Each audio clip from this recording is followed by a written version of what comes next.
Смотри, если королева h4, то мы нападаем на слона. Слон уйдет, и мы не сможем выиграть.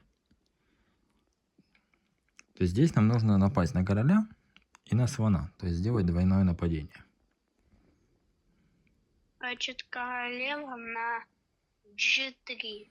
Так, g3 снова неправильно. Почему? Потому что король под боем, а слон на h7 нет. Угу. Давай еще попробуем, какой есть ход.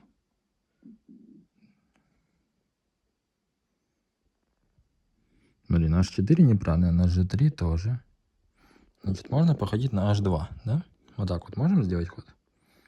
Смотри, мы атакуем короля, король ушел. И теперь ферзь наш какую фигуру забирает? Ферзь Слона. забирает Слона.